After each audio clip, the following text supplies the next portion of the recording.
এদিকে বিএনপির ভারপ্রাপ্ত চেয়ারম্যান তারেক রহমানের ফেরা উপলক্ষে বগুড়ায় চলছে নানা আয়োজনের প্রস্তুতি।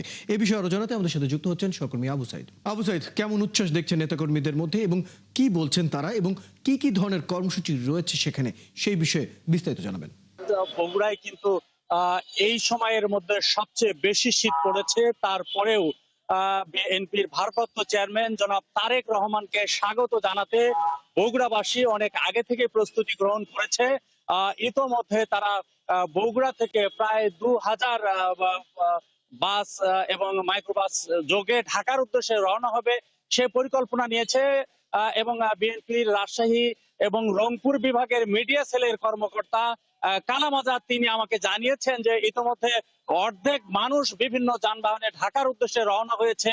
আজ সকাল 10টা থেকে 11টার মধ্যে আরো অবশিষ্ট যে লোকগুলো আছে তারা কিন্তু বাস, মাইক্রোবাস, রেল বিভিন্ন মাধ্যমে তারা ঢাকার উদ্দেশ্যে রওনা হবে।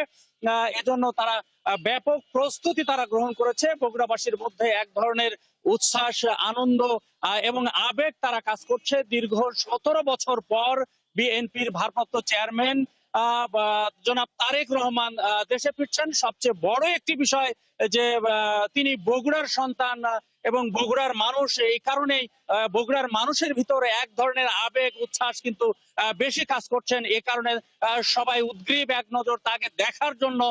আমরা সকাল থেকেই দেখছি যে বিভিন্ন মাধ্যমে তারা কিন্তু নেতা কর্মী সহ সাধারণ মানুষ ঢাকার উদ্দেশ্যে রওনা হচ্ছেন এবং তারা যাচ্ছেন এবং তারা এক নজর দেখতে উদ্গ্রীব হয়ে আছেন। আবু সাইদ, আপনি খবর রাখতে থাকুন। দর্শক, আমাদের সাথে বগুড়া থেকে যুক্ত ছিলেন সহকর্মী আবু সাইদ, জানাচ্ছিলেন বিএনপির ভারপ্রাপ্ত চেয়ারম্যান তারেক রহমানের ফেরা উপলক্ষে বগুড়ায় যে নানা কর্মসূচি চলছে সেই বিষয়ে সর্বশেষ খবর আমরা জানছিলাম।